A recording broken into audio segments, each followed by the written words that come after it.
really, Wow. wasn't Yeah. really excited to go back in there. Sorry, I'm still fixing my hair. I thought it was an hour later, so Oh my God, I, I'm so sorry. no, it was not your fault.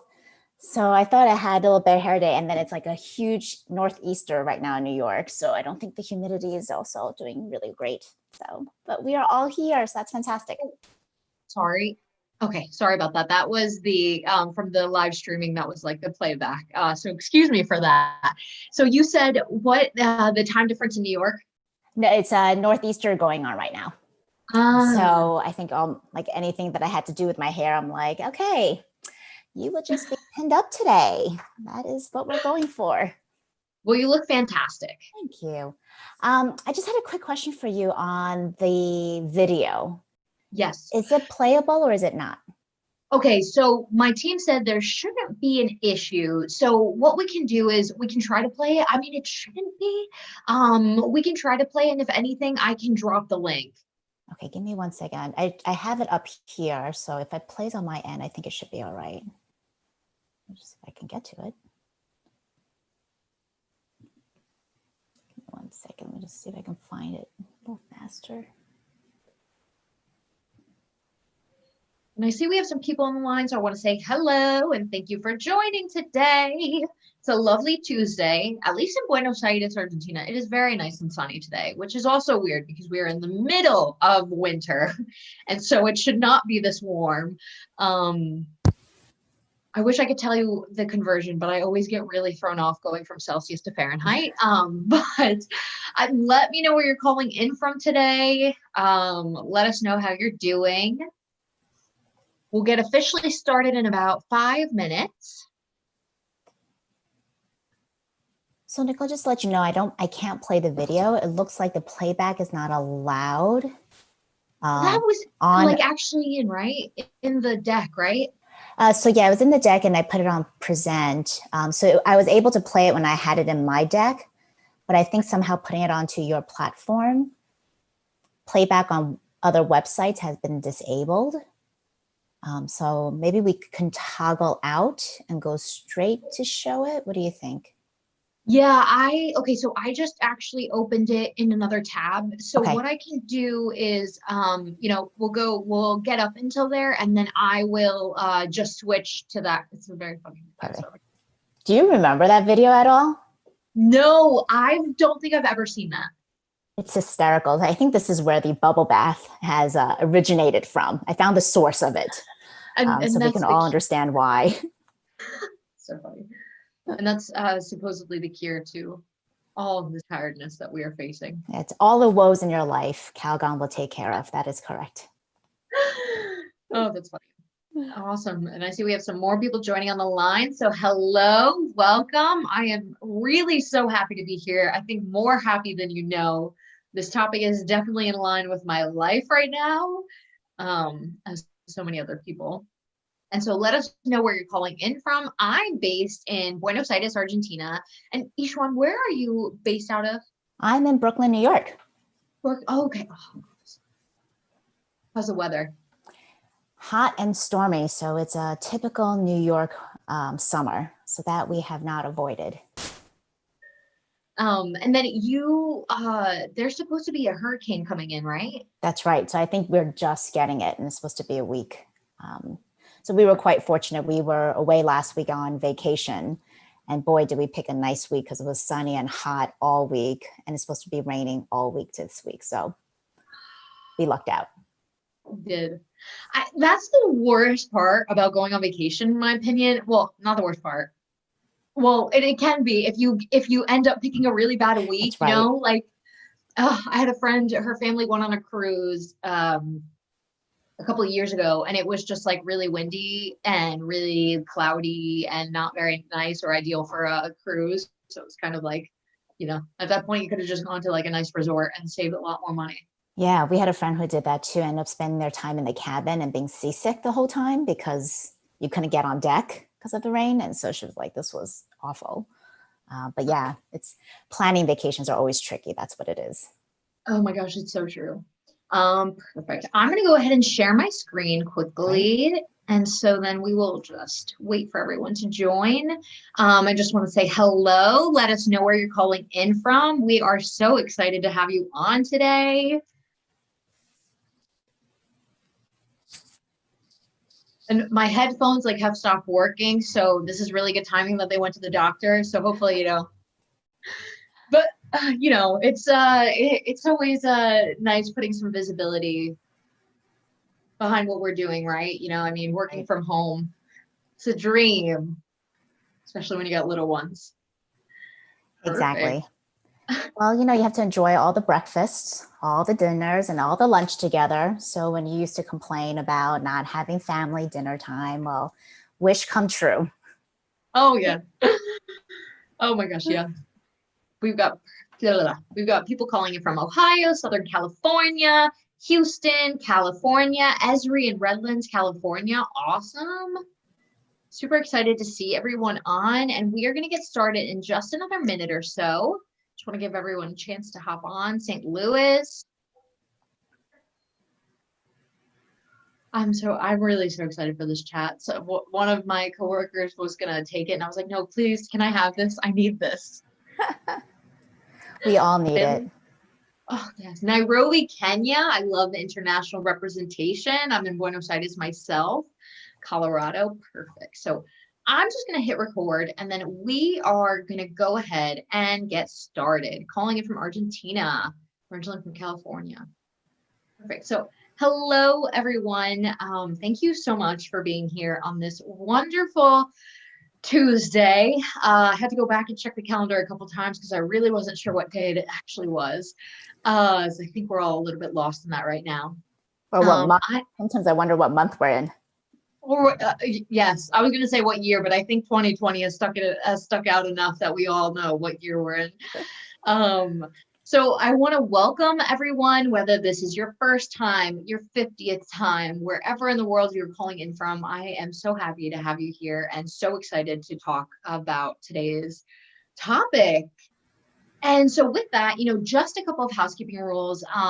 We love participation. We love engagement. So whether that means turning your camera on, coming off of mute, writing in the chat, this hour is all about you. And so, ask any questions that you might have, any comments you might have. We're happy to hear it.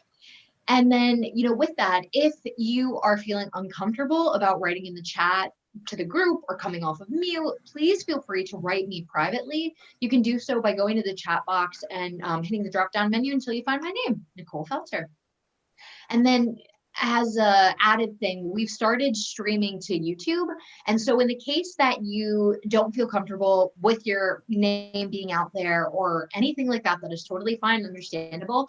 We just want to, shout out that if you have any questions, it would be best to remain on mute so that you don't pop up. In the case that you come off of mute, you will show up on the screen. So I don't know if that was confusing, but I felt like that was very confusing. So if you don't want to show up, don't come off of mute, right in the chat. There we go. It's a little bit more clear. Sorry about that.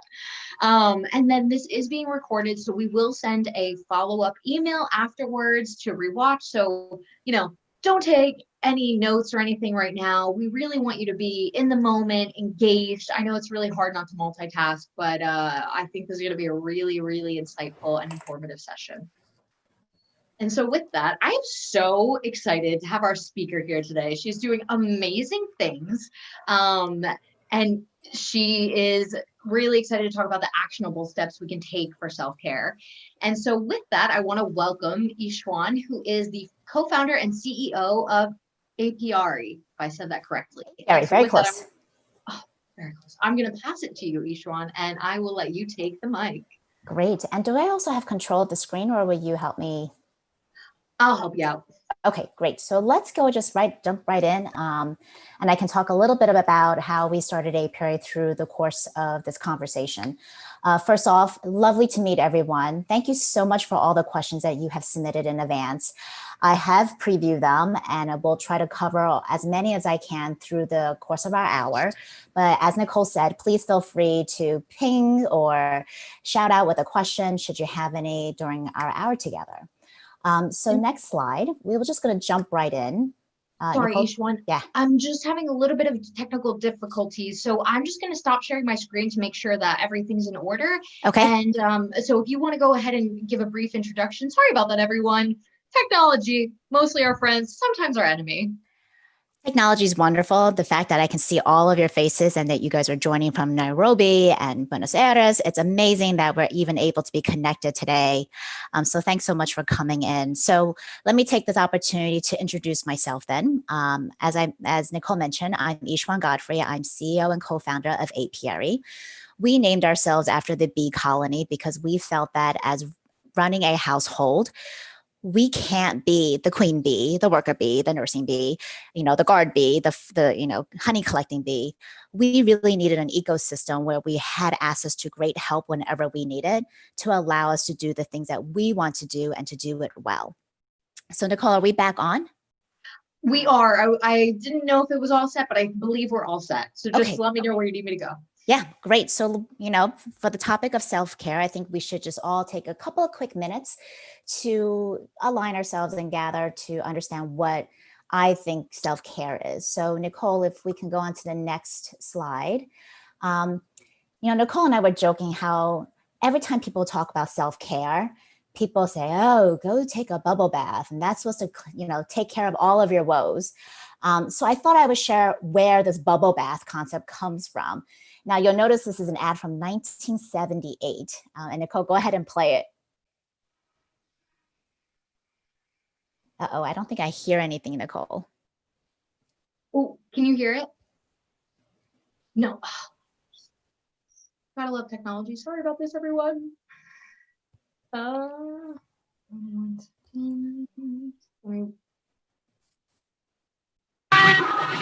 dog! That does it! Calgon, take me away! Lose your cares in the luxury of a Calgon bath. Calgon softens the water to leave skin feeling silky smooth as it lifts your spirits. The soft, luxurious, fragrant world of Calgon. I love it. Pamper yourself with a Calgon bath. Lose yourself in luxury. So Diane, I see that you totally resonate with that. I love your background. I hope it's a real background and not that you have but I think this really sets the tone of what it was happening in the 70s. Self-care was an issue back then as it is now. And the only solution that marketers had for us back then was to take this bubble bath. If you go on to the next page, the reality of a bath, for me, this is my bathtub. It's actually a really clean version of my bathtub, is the fact that when I take a bubble bath, I have to decide whether my knees are going in or my shoulders are going in. And then half the time it's, oh my goodness, should I even clean this bath first before I even get in? It's just, there's nothing luxurious about taking a bath. And in fact, it actually stresses me out more than it should help. So what is really self-care? If we go on to the next slide. So looking up a definition in the dictionary of self-care, there's a couple, right? There's the practice of taking action to preserve or improve one's health. In this case, it's the autonomy and self-care and insulin administration. So making sure that you are on track of your health and taking good care. The second one is the practice of taking an active role in protecting one's own well-being and happiness, in particular during times of stress, and periods of stress. Expressing oneself is an essential form of self-care.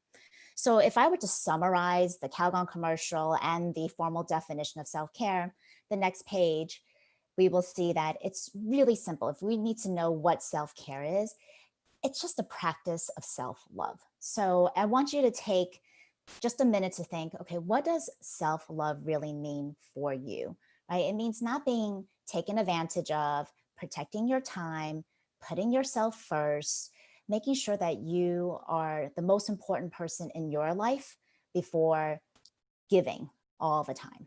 So the next reason, next slide, is to kind of talk about why it's so important for self-care. On the next slide, we'll see that there are some good reasons, and this is why we started Apiary.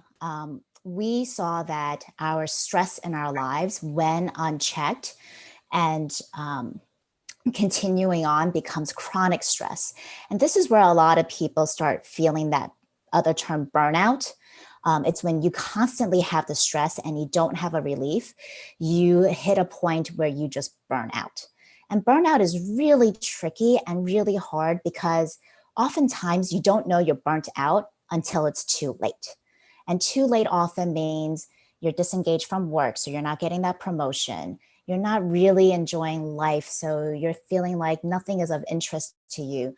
Your kids are no longer the joy, but just a constant nuisance. And you don't really realize it until it's too late and it slips into other issues like, long-term mental health or even long-term health problems. So oftentimes you talk to a doctor and we see that the rate of hypertension, heart issues, diabetes, all these chronic medical conditions all stem from stress. They were just build up stress that kind of were left unchecked and then manifested itself into a medical condition. And it is such a big problem that $3.3 trillion of our US healthcare expenditures, this is actually 90% of the healthcare expenditures in the US, are for treating people with chronic and mental health conditions.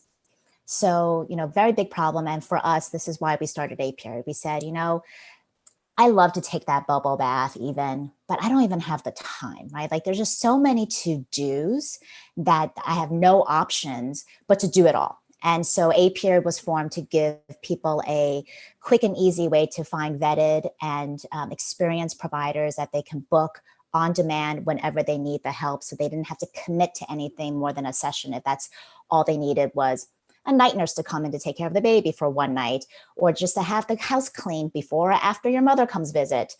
Sometimes we just need an extra pair of hands and that's all we need to kind of give ourselves a break. Next slide, please. So this is the meat of our conversation today. And I want to make sure that everyone has an opportunity to really take some reflective thoughts and ask questions along the way. So it's really creating this plan.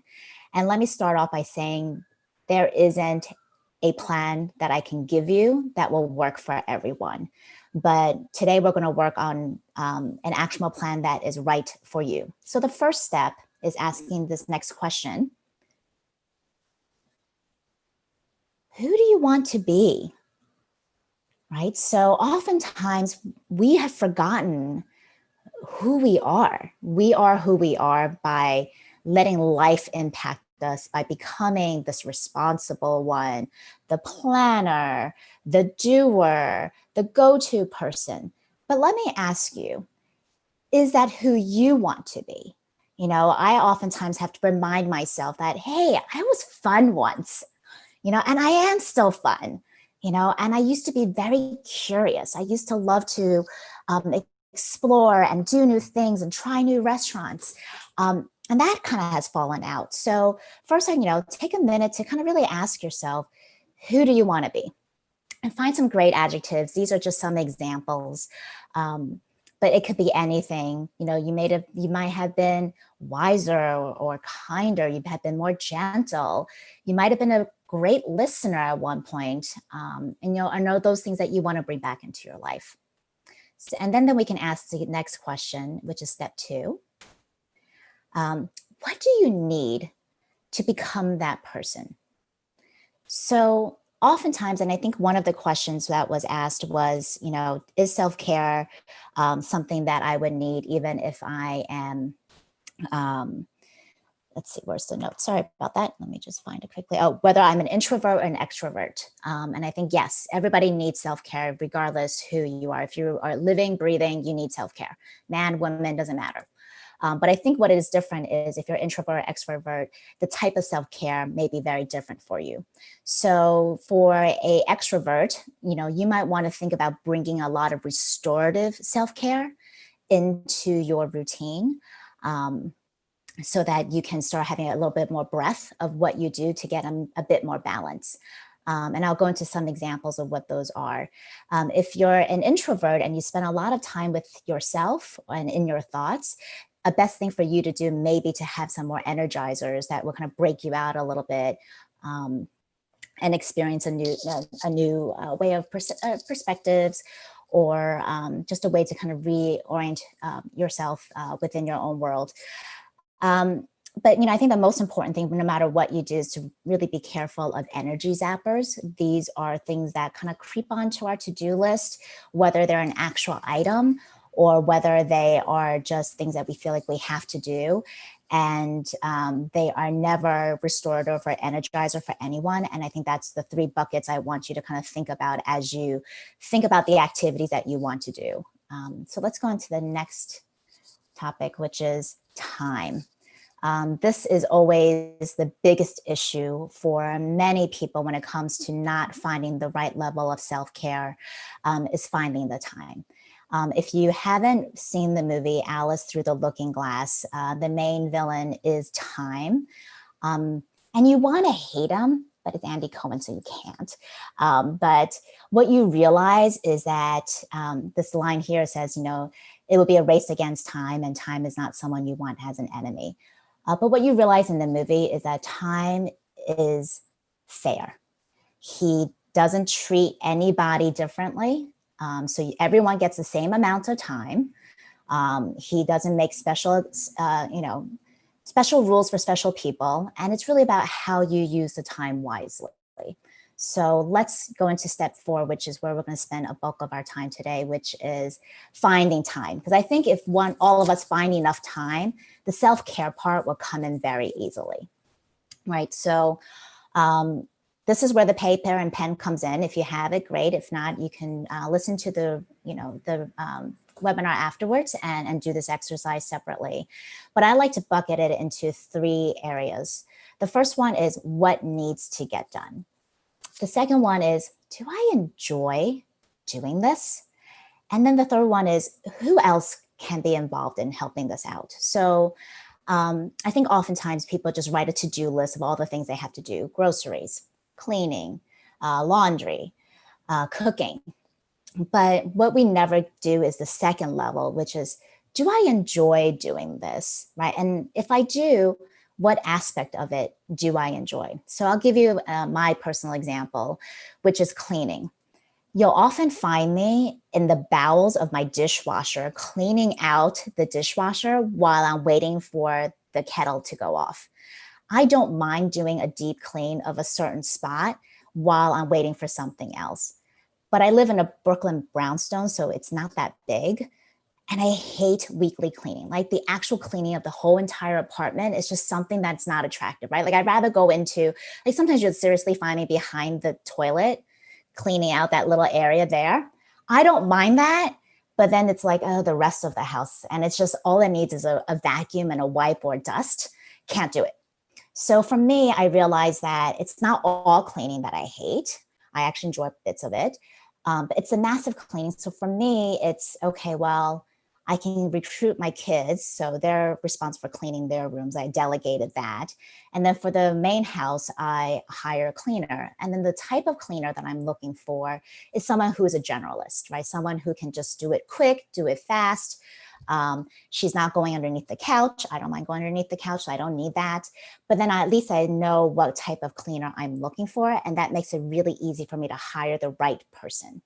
Oftentimes in my line of business, what I find is that people say they need help, but because they don't think about the specific work and help that they need, they often end up hiring not someone who's inexperienced, but someone who doesn't have the right experience to meet that specific need, right? So another good example is people who hire babysitters. I see this all the time. They hire a babysitter who has babysitting experience, but they've only sat for maybe younger children. Now that the kids are getting older, the kids are not connecting with the babysitter. The babysitter doesn't know what to do with these older kids. And so the parents are like, oh, she's a terrible babysitter. She's not a terrible babysitter. She's just not the right babysitter for your family anymore. So we have to recognize that our needs change, and we have to always constantly find the right help in order for us to get what we need. Love to kind of stop here to see if anybody has questions. I know we have a couple of chats. Nicole, I haven't been doing a good job on manning these, so love to see if there's other questions. Don't worry. I've actually been, I've just been writing in the chat because I'm relating to literally everything you're saying. So thank you. And actually, Julia just dropped a question in the chat. What about during a pandemic when hiring extra help is not necessarily safe? Yeah. So, it's really down to the family. Um, I kind of been looking at the pandemic as your first pregnancy. Like, you don't know anything, things are happening to you, and you're like, what is going on? Right. That's, I feel like, what's happening the first wave of the pandemic. The second wave of the pandemic, I feel like people are like second pregnancy. It's like, I know what's going to happen. I know I'm going to do. And then safety is still definitely first of mind. But I think parents are now willing to take safety precautions to bring in the help that they need versus trying to do everything that, on their own shoulders. So what we have seen is people have put in guidelines for their providers to come in saying, hey, we need you to make sure you take your temperature, and that if you are feeling sick, please feel free to cancel. If we're going to be sick, we're going to cancel on you. So just trying to make sure that it's a time of transparency, honesty, and trust, really. We also have stuff like, please make sure you take your shoes outside. Please bring a change of clothes. I mean, if that's something that makes you feel more comfortable, I think people are really open to that. And then frankly, I think we also just sometimes have to reassess what our expectations are during this pandemic. And talking to one of our clients who's also a psychiatrist, she said, having a clean house during a pandemic is like brushing your teeth while eating Oreos. And that I was like, yes, correct. You know what? Because I've been chasing my kids around with a vacuum cleaner, and they're chasing me behind me and dropping everything else. So that's exactly what it's like. So I think, one, we have to kind of reassess our own expectations of what is needed. Two, we just have to be very comfortable with either getting help, coming in to help, or letting some things slide. Education hasn't been great in the New York. I think it's the same for the US overall. And I think we have to be just a little bit okay and cut ourselves some slack from that. Yes, definitely. Thanks for bringing that up and talking about that. And, I mentioned in the chat, but we still have our nanny coming, and we just have her change her clothes. She takes public transportation. She just changes her clothes when she gets here. She keeps a change here, and then, we wash them. She changes her shoes, and she washes her face and hands, because somebody else mentioned in the chat that they had to keep help for their sanity. And definitely, I think, at first everyone kind of felt like maybe this pandemic was going to be more of a sprint. So maybe at first it was like, we'll just hold off for now for safety reasons. But now, as this is evolving, it's definitely more of a marathon. And I think, not to take away from it, but it's not maybe as lethal as some other things in the past have been. Yeah. So I think that lends a little bit of forgiveness, not to take away from how serious it is, right? But looking at some other things that have happened in the past. And we have a lot of people commenting in the chat, and just saying that that trust is super important, and agreeing with everything that you're saying, and that a clean space is also helpful for psych. And then Erica mentioned a really important point about when there's no budget for outside help, as so many households took a financial hit during this pandemic, which is also important. And so just people commenting on that. And then Sandra said, I find that without the commute to and from work, I have time to make dinner and do the general cleaning. The kids are out of school and are now taking turns cooking. Good life skill for them, definitely. And we pick spots to deep clean on some weekends to allow time for spending time with each other, watching movies, pool, spa, lounging, etc. Yeah. And there is nothing wrong being bored. And I think we find so often that we have to fill either our own time or our children's time. And it's okay to be bored. Last week, I found my son lying on the carpet in the living room, staring at the ceiling. And I was like, great, you're having a memorable summer, because, it's hot, there's nothing to do, and you need a mental break. And I think all of us do. I think, it's been really challenging with this pandemic. On one side, we're really grateful to have the technology that enable us and allow us to work from home safely. But the other side, we just don't know how to switch off. And I think some of the early questions that were submitted alluded to that too, so double-edged sword on technology. And I think it's really up to us. And sometimes I think, self-care gets neglected because we forget that we're humans and our computers are not. And the fact that my computer runs 24/7, I feel like I should be able to do 24/7 too, but I forget I'm not a machine, and that I do need to sort of restore and rejuvenate and re-energize, and for me to be super productive. So great. So yeah, so I love for people to kind of do more of this exercise on their own, to think through exactly what is really needed. Cleaning, absolutely. But give yourself some grace. Self-care is really about that self-love and self-grace, to say it doesn't have to be perfect all the time. And, like everyone said, like now that everybody's at home, there's no reason why everyone can't chip in to help out. So some fun games that I have seen other families do is do a competition where 2 teams are asked to clean 2 separate areas and put on a timer and see who can get it done the fastest. I have seen other things where families have dedicated rooms that they're each responsible for. So it goes from cleaning to decorating to redecorating. So you just make fun of it, and it just makes it a little bit easier for everyone to manage. I love it. Thank you so much for sharing. And I love this activity because I think it does a really nice job of breaking it down, because too often we talk about, yes, we need self-care, but what does that look like for each individual person? Yeah, and I think the self-care part is, fairly easy. Like I said, it's really finding the time. And I feel like that is where we never give ourselves enough. So speaking of the to-do list, I find that during COVID, my list just grew longer and longer. So if you are writing your to-do list on a big sheet of paper, one of the big tips I like to share with everyone is to get yourself a 3x3 Post-it note and look on your list every night and say, what are the 3-4 things that you have to get done the next day? And write those on your Post-it note. And that is the only things you have to do the next day. Because I find that getting those 3 or 4 things done that it's written to do on a Post-it note, because that's all it fits, is about how much I can get done. And then every night you go back to your main list and say, okay, what are the next 3-4 things I'm going to focus on the next day?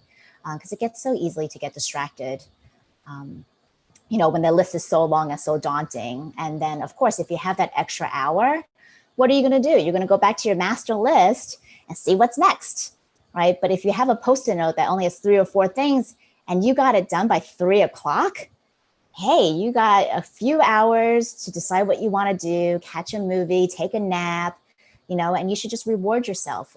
So I think our massive to-do list sometimes is not a great thing for us. And we have some people chiming in the chat, Yi-Hsian, about having younger children, which I am right there with you. I got a nearly 2-year-old, and he makes a lot more messes than he does helping clean up, as much as he tries. And I try to involve him. But, how can we kind of manage this when we can't really share to-do lists with them? Although that would be nice. It's really hard. With children, the best mantra I heard are, the days are long. Sorry, I hope you guys don't hear my phone ringing. Let's see if I can just dismantle that. Give me 1 second.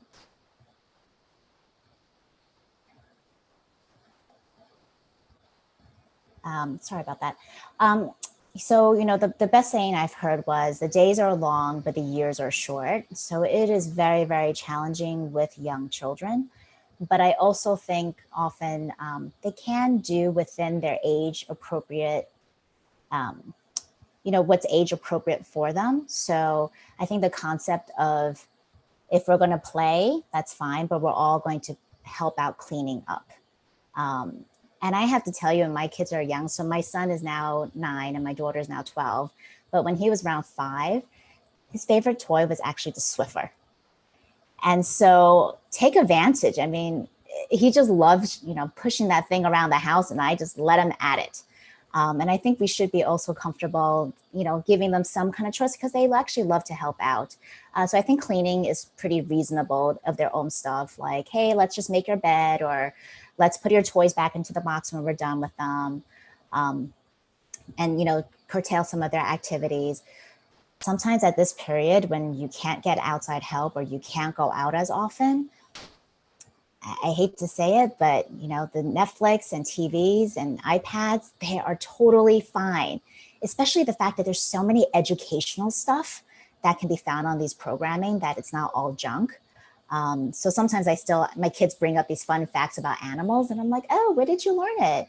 Was that from school? They're like, no, it was from Dora the Explorer from years ago, or Aquanauts. And I'm like, well, why did we bother going to school? So I think they did absorb a lot from those type of educational programming, and we shouldn't be afraid to use them, especially if they're so young and you just need that break. Give it to them. It's okay.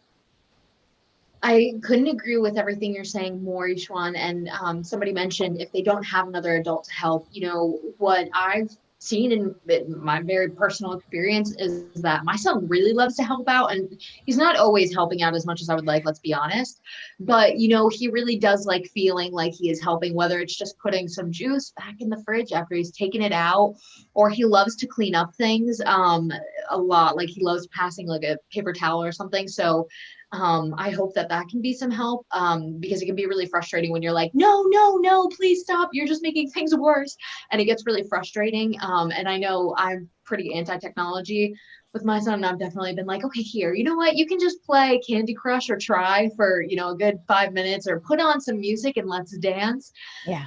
Ooh, because we also kind of have to keep our sanity to keep our cool. So Yeah. Thank you for bringing that up. And Just Dance is actually on YouTube. So the only difference is that you're not going to be scored on your dancing, which for me is fantastic. I don't need to be scored.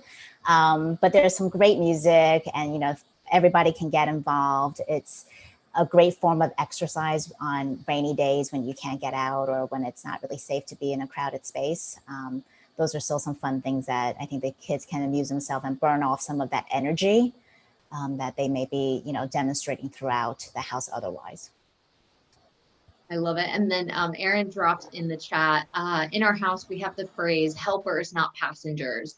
My 4-year-old and 16-month-old help in their own ways. It takes longer, but they're so happy to be involved. Yes, they do love to be involved. They just want to do what you're doing. They are copycats.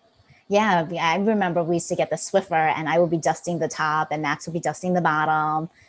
Just had to go at it. And seriously, if you do have young children, it is a golden moment because they will stop cleaning as they get older. So while they still enjoy that and still want to be with you and help you out, like take full advantage. And I think it's also great modeling for them as well. Thank you so much. All right, so the last one is, the last tip I have to share is that practice becomes habit, right? So it's, go easy on yourself. Like I said, during this pandemic, it's not business as usual. It's not life as usual. So we can't really expect the usual things of dropping the kids off and being able to have, 5 hours to book in a massage or go for a haircut, or go out to lunch with some friends. We're with our kids and families all the time. And especially without help at home, we might have to take on some extra tasks. So do what you can, but don't do it all. The second thing I wanted to call out is find some rituals for yourself, not routines. And somebody asked me, what are my routines? I have a lot of routines, but I wouldn't call them self-care. The things that I do that I consider self-care are more rituals. So I'll give you an example. Does everybody have a routine of taking a shower every day and washing your hair? Hoping that's a yes, and it's okay if it's not. But when we take a shower, it's a routine. And how many times have you stood in the shower and said, did I wash my hair yet? Like that has happened to me so often. My mind is somewhere else. I'm thinking about the day. I'm trying to figure out what I'm going to put on the grocery list this week. I'm doing blah, blah, blah. My hair's wet and I can't remember if I shampooed it or not. Right? That is a routine. That's what happens when we get into routines. So whether you call anything, whenever you do something and you call it a routine, what happens is that we go sort of autopilot and we're not present and we're not really there. And that's why it's not self-care. So you can take a bubble bath every day. And if you're not in a ritual, but it's a routine, that bubble bath is no longer going to work for you as well. So a ritual would be, for me, in the morning, I'm the first one up and I make myself a cappuccino. I don't care how loud the machine is. I make the perfect froth. I'm like concentrated. I put the right amount of cocoa on it. I'm not making coffee. I'm making myself a cappuccino, and it's a ritual for me. And then I go around and I feed the fish. I kind of say hello and kind of check in on it. That's a way of self-care, just to kind of start orienting myself and grounding myself to the day. If you do yoga at all, you'll hear a lot of yoga instructors say to you, if you're not present on the mat, you're just doing exercise, right? Being yoga is about being present, and it's a ritual. It's, giving yourself that time and space to be present. And so whatever you choose to do for self-care, just make it a ritual for yourself. A lot of times people are lighting candles at night to mark a end of a workday and the beginning of their personal time. I occasionally do it more so in the winter, where it's about, I'm starting to unwind my day, getting ready for bed. I light the candle in my bedroom. I get into my fluffy pajamas, right? That becomes a ritual for me. And it's signaling to my body that, hey, we are great. We are now using this time to wind down. This is my, when I talked about the energizers and the restorative, we're going into restorative mode. One of the questions I also got was, what products do I buy, and should we be buying any into these self-care things? I'd love to hear from people on the chat, when they think of self-care products, what are you guys thinking about? My suggestion is do self-care, do not buy self-care, right? Just because you bought that Calgon, I don't even know, by the way, if Calgon's still on the shelf. I'm going to check the next time I go out. But buying that Calgon will not get you the self-care you need. It's really about doing, right? So do something that you don't normally do, and do it with intention. But I don't think bubble bath, you can buy some good salt baths. You have to buy that. Plants, I think, are sometimes worth buying, just as like, it just makes everything happier. And somebody said candles, mask, and cream. I think those things are all great. I wouldn't buy them for necessarily because I'm trying to do self-care. I buy them because I enjoy them, right? And that's what it is. It's, don't think just by buying them and using them, you're going to automatically feel 100% different. But when you light that special candle, or when you put on the mask and you're saying, you know what, I'm just going to lie here for 10, 15 minutes and not do anything, but be present, right? Don't lie there with a mask and start writing your to-do list or thinking about what to make for dinner. That's not self-care. So whether that mask is on or not is not going to help you. It's really about making sure you do it, is what really counts. Go ahead. I just wanted to jump in and say, I really love what you're saying, because I know myself, and I'm sure other people on the line, I'll go and buy stuff and be like, oh, once I finally get the time, I can, maybe take a nice bubble bath, and maybe I'll do this and maybe I'll do that. And I just keep saving. And to this day, I still have products that I've had for probably like 2 or 3 years. And I'm like, once I finally get the time, I'll throw that bath bomb. And I never get the time. So I really love what you're saying about, turning it into a ritual, and also not thinking about it for self-care, but thinking about it because you like it, and, using those things because you like them. That's right. I think oftentimes as, especially Americans, we're so commercially driven that we just think we can just throw money at a problem. And to be frank, in the last few years running my company, I would go for massages and I'd be like, is this thing done yet? Because I got to go and figure out what I have to do next. It's like a 1-hour massage, right? It's like, why am I there? So I paid for it thinking I was going to feel, self-care. In the meantime, I got out and I was more stressed out because I just lost an hour and a half of my time that I could have been doing whatever it is. So I think, spending the money is not the answer. It could help, but you have to be mentally present to really enjoy it. So I love some of the comments of, starting a day with your partner and drinking coffee. Yeah, it's like a time to reconnect. And I think one of the things I did not mention is that during this period of time when the only connection is through Zoom, we do miss a little bit of that physical connection. So, try to find a way socially responsible and safe for us to connect with people. we recently invited my son's friend down from upstairs. His best friend lives upstairs. And, we're kind of like, we just disclose like, hey, I've been on the subway and I've been out on vacation last week with another family. If you guys are okay, fully disclosure, you guys can come in. We're going to keep the boys on separate couches, but like everybody needs a little bit of that contact. We've invited friends over to our front stoop where we'll sit chairs out for them and we'll sit on the stoop. We're like having a conversation. It's so different from Zoom, and I think as human beings, we all need that. And so try to find that for yourself again. Definitely, definitely. I know I've definitely felt that. I haven't hung out with anyone, although in Argentina, it's pretty strict down here still, but I definitely think that, seeing people's body language and getting to hear them laugh in person, not having the delay on Zoom where you're like talking over each other and everything else that comes with telecommunications, right? Yeah, so awesome. Thank you for sharing. Yeah, and I'll share, it's amazing for children, especially how much they need that socialization. My 12-year-old daughter, pre-COVID, super chatty, very friendly. I took her to the store the other day and she couldn't even articulate to the store owner what she was asking for. And I looked at her like, what happened? And I realized, 4 months of only interacting with parents and siblings wasn't enough socialization, right? Like we all need to be in different social settings, different social environments, with peers, with, total strangers, with elders, with youngers.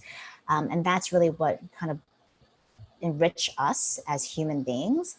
And we have lost a lot of that. So, just would be interesting to note that for others with kids too, how important that broader socialization is.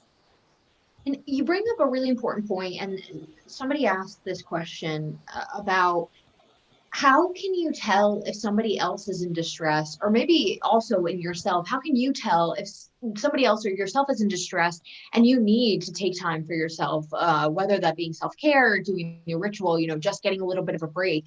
Yeah. What signs have you seen? I think it goes back to that first question. Who do you want to be? And I think you yourself will answer that best, right? So when I feel I'm a little bit off, I am not the person that I want to be. And this actually brings me to the last point of this slide here, which is fake it until you make it. Sometimes I have to be like, I am fun. No, really, I am, right? And then I have to go out and figure a way to demonstrate I am fun. So I do fake it a lot of times, and you'll be amazed when you're in a bad mood and you're stressed out and you go, this is not who I am. I'm this like fun loving, easygoing, and you just fake it. You're like, a fun, easy, loving person would do this. So I'm just going to go and pour myself a glass of wine because it's 5:15 and it's happy hour, right? I'm going to just go and do some fun. And I think for friends, and this only really works for people you know well, you also have a good sense of who they are, right? So when I see someone that is close to me being unauthentic to themselves, that's usually also a sign for me that they need a little bit of help, right? Like, hey, what's going on? Like, you're not yourself, right? You're not usually this wind up. COVID has really messed with people's minds. So I've seen some people go into some like dark places, right? Like, I think I'm never going to see my parents again. We're just all going to like die in this house and no one's going to come find us. Like those are not who they normally are. So those I think are just telling signs of, hey, this is not yourself. Like, do you need to like talk about it? Maybe you just need a break. How about, our kids like Zoom together and you just go into a different room. I'll call you if, your kids have run off the screen somewhere, but otherwise do something. But I think that's kind of where we can help ourselves and each other. Thank you. Thank you so much for, bringing that up and mentioning that. And then we had a question that really ties into perfectly the last thing you were saying. So Jian wrote, over the course of this pandemic, there have been times when I was successful in setting up rituals and healthy habits for several weeks running, but then the stress of the pandemic has begun to weigh on me and I suddenly lack the energy to maintain those rituals and habits. Do you have any tips on combating this? There's a lot of people agreeing with that, that kind of thing. And then saying that, then you get into the whole guilt about, maybe it's like not feeling grateful that everything's going somewhat okay, or that you Right. weren't able to maintain that, or the stress is getting back to you. Yeah. So those are great questions. Thanks for raising that. I think it goes back to the definition of what self-care is. It's self-love, right? And it's giving yourself the grace and giving everybody else the grace too, right? Everybody's going through this pandemic. Everybody's, kind of trying to figure it out as well. So there are no right answers.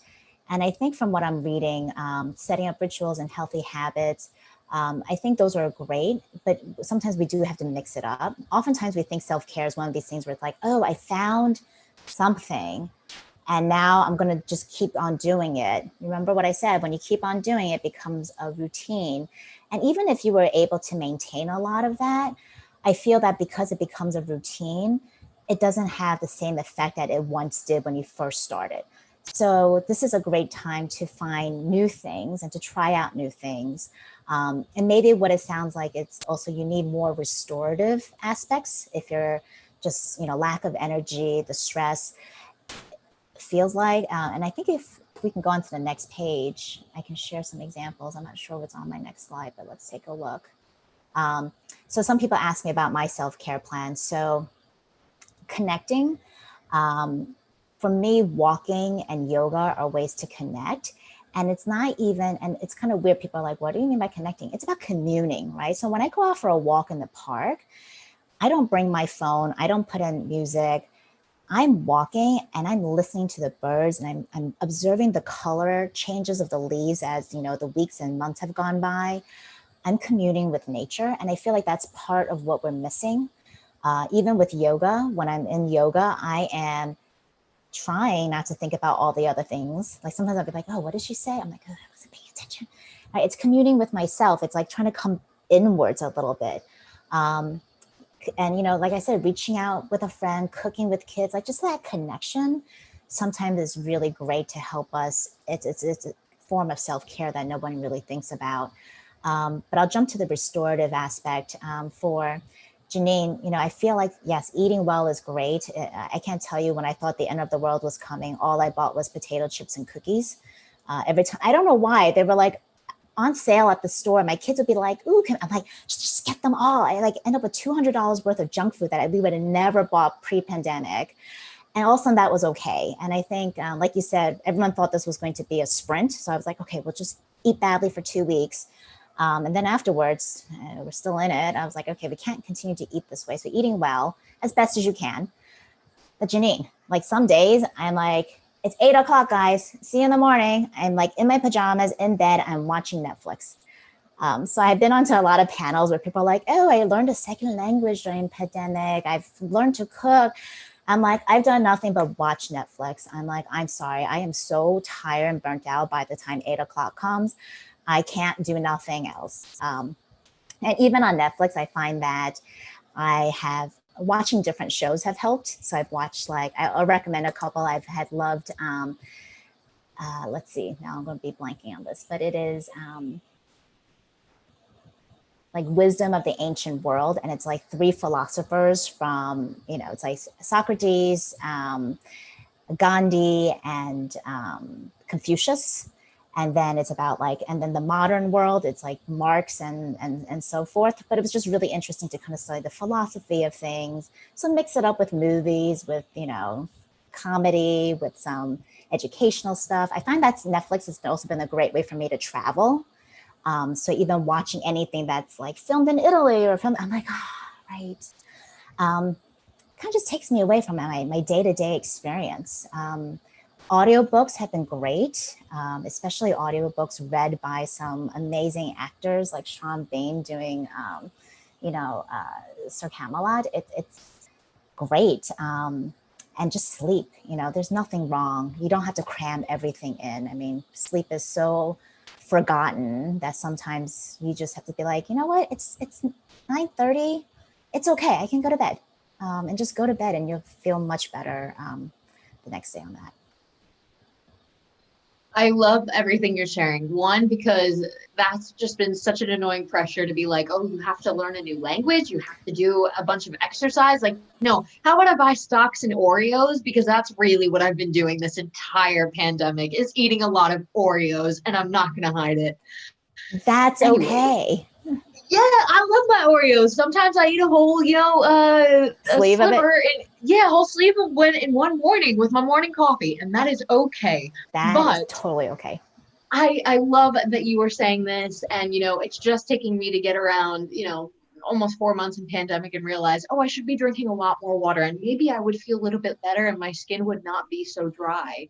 And so, thank you, because it is just really important to look at these different things and say, not everything's going to work for everyone, and here are some things that can actually get you towards a point of energizing if that's what you need, or to restore if that's what you need. Yeah. So thank you for sharing this. And Julia, you mentioned a great point, this when you wake up in the morning with this I can't do this anymore mentality. I think we really shortchange how magnificent the human body is. Like it is constantly trying to tell you something, right? Like this, we as humans get stressed because it's our body trying to react to something. We feel happy because our bodies are reacting to something. So when you are waking up in the morning being like, I can't do this, that's your body screaming like, hey, I'm done, right? And you know what? You got to be really careful on those messages, because I think right after I'm done is I'm out of here, right? And the I'm out of here is what I was referring to of why self-care is so important. It's when you start to develop heart disease, diabetes, all these other issues, mental depression. That is your body saying, I am past a point where now we really have to have some really significant intervention to come in and help. And I think, we really owe it to ourselves just to really be listening to our bodies all the time. So yeah, when you're getting that dry skin, your body's sending you a signal, hey, drink more water, right? Like if you're not feeling great, it's your body's trying to tell you something. So, be really, really tuned in, I think is the first step to self-care. But some other ideas on, energizers. So yes, for some people who feel like they're like in a rut, they're not, everything's okay. It's not, it's every day is the same. Every day is like Groundhog Days. I think an energizer would be great. Dance parties, like we said. My kids have gotten into karaoke recently, which for better or for worse, it's okay. But you know what? There's music education. There you go. Playing games, even a simple board game. I forgot how great simple board games are. And even being with you guys today. I mean, these are like great energizers for me. Not to say that these energizers will work for everybody. Sometimes you might be going on my list and being like, oh, presenting, like that is not something I enjoy. So to be very clear, this is my list. And your list will look very, very different. But I would consider, the categories. Like, what would you do for connecting? What would you do for energize? What would you do for restore? Rituals, that making that coffee, feeding the fish. We talked about, cleaning the house during this pandemic. Nothing has been more ritual than me throwing things out. I will share that for my last birthday. And I'll tell you exactly how old I am. I threw out 44 things for my 44th birthday. And it was so much fun. Like, it was like, I dug through my makeup drawer, right? Like the beauty drawer, between that and like the junk drawer in the kitchen. It was amazing to see how many things you can find. So even stuff like that, now I try to throw out one thing a day. And I'm like, okay, by the end of the year, I have 365 things that I've cleared out of my house. Rituals, right? Those are things that I personally do that kind of gives me the energy and really helps me feel more zen and balanced. My zappers are spreadsheets. I do them.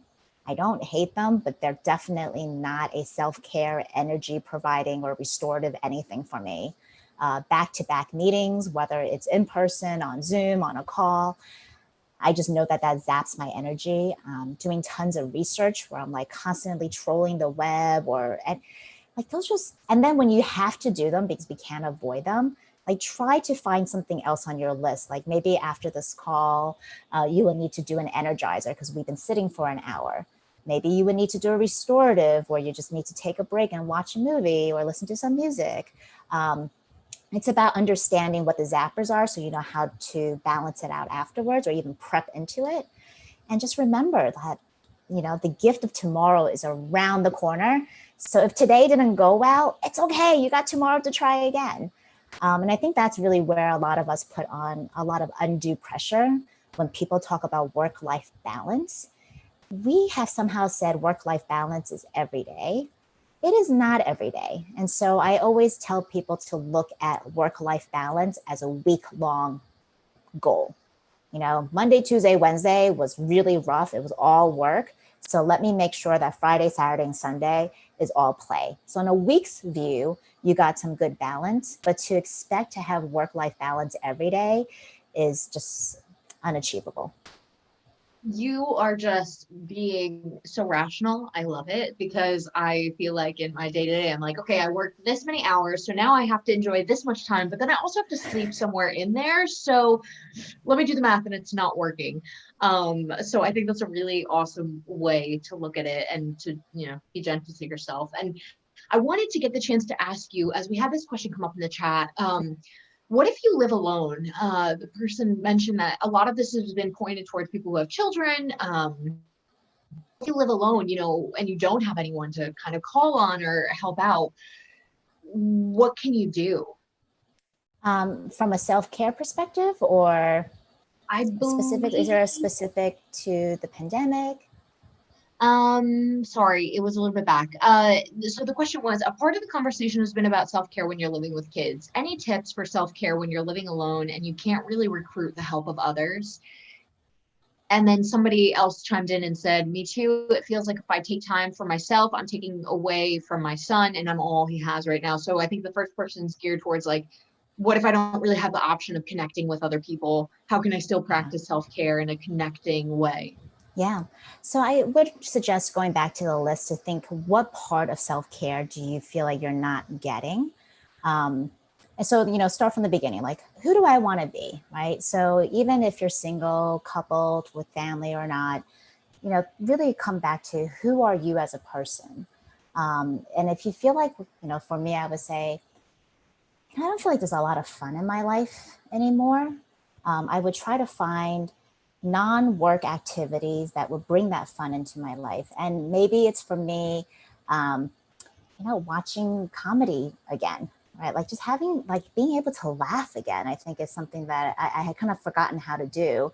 So, you know, comedy shows or even trying a fun project. So, you know, we say that a lot of people are studying languages. If you find that fun, great. But I'm sure there's plenty of other things that you have always wanted to do, a hobby or pick up some new skills that would be fun. I think now is a great time to try it. And general self-care, I think it's just also finding, you know, rituals so that you can really feel like you're being present. I think being single is challenging in this environment where you don't have that connection. And it's a great time to learn more about yourself and finding things that just kind of brings you back into the moment of here we are, what is it that I like to do, who do I want to be, and having that grace to give yourself the time to say, it's okay, I'm not going to do anything. You know, I don't feel like I have to be productive. And I think that's something that we do very well, unfortunately, as society, is we like to shame a lot of people. You know, oh, you have all this time. Why are you being not so productive? Because I'm exhausted. I'm going to bed. Bye-bye. It's okay. Like just if you need the time for self-care and you want to sleep 10 hours a day and you have the luxury to do so, do it. Why not? So, and then for, I think the single parent with the son, I think, you know, for us parents, oftentimes just, we always forget that we're always modeling whether we want to or not. And so I would say I wouldn't want any of our children to grow up to be the martyr that we have accidentally become, because we are always constantly giving in, doing things that they want, you know, putting them first. I think it's a great model to say, hey, sometimes I need a minute for myself. For young children, it's like, hey, mom doesn't really want to do this right now. I'm really tired, but how about you read me a book in bed. And even if he's too young to read, even like a picture walk where he just describes things, then tell the story in his own way. Or, hey, let's listen to an audiobook. So Amazon's audiobook is free, just FYI, for anybody with children. They have opened it up where you don't have to subscribe. You can put one on and you guys can both listen, and maybe you're taking a mini nap or just not doing something that is his activity that you need to get done. Like, hey, let's go and buy groceries together. Let's make fun of it somehow. And you're getting your errand done and he's getting to spend time with you. But it's not that you're doing everything for your son and then going to buy groceries separately because he doesn't find it enjoyable. At some point in life, your son's going to have to figure out how to buy groceries. So great opportunity to teach him how to get it done at this early stage, right? But I think, again, it's really about modeling and making sure that we're teaching our younger generations that it's okay that if they need to put themselves first at times, not all the time, but at times, that it is perfectly fine. And it is very, very reasonable to do that. Definitely. And I love Saisha said that not to model a martyr. I love that piece of advice. And piggybacking on what you said, I've noticed that my son in particular really loves Russian nesting dolls, and he has been super entertained with that. So we have like a nice one, but I'm about to buy one off the internet that seems really nice and kind of make him think it seems nice. And he has been entertained with that for like a good half hour, and he's almost 2, or more. So there's a piece of advice, if it works for anyone. I hope it does, because he loves taking things out and putting them back together, which I think is kind of general amongst very young children. And unfortunately, thank you. Jan mentioned that you can buy blank nesting dolls sets to decorate yourself. That is awesome. So thank you for telling me that. Unfortunately, we're at time because this has been such an awesome session. It's been super helpful. And, I was most excited to learn about actionable steps you can take. And of course, that looks different for everyone, right, but actually laying out how you can start to think about self-care differently, because there's too many regimens out there. There's too much theory about self-care and not enough of this. What are the steps that one can personally take to identify what works for them? So I want to say thank you so much, Yi-Hsian. This was amazing. I had an awesome time, and I want to say thank you to everyone on the line. It has been absolutely fantastic. And, Yi-Hsian, I just want to, give you the opportunity to send us off with a nice thought or how to keep up with you. Anything you want to let us, yeah, advice or anything. So I love if everyone can figure out a beginning part of your self-care plan, because it is paper to pen and being really intentional about it. But just remember, whether you do it or not, at the end of the day, it is self-love. So however you love yourself and treat yourself correctly and lovingly, just do that. That's all you need to do. No, nothing needs to be bought or purchased. And yes, please stay in touch. Feel free to, I'm on LinkedIn. My handle is my first name, Yi-Hsian. So feel free to connect with me there. And yes, if you have any other questions, love to help you. Awesome. Well, thank you so much, everyone. I hope you have an awesome day. Thank you for joining us. And don't forget, at Powertofly, we have tons of events daily. We have another event coming up at 3 about financial stability and tons more. And we're going to have some networking events. So feel free to come back. And it was so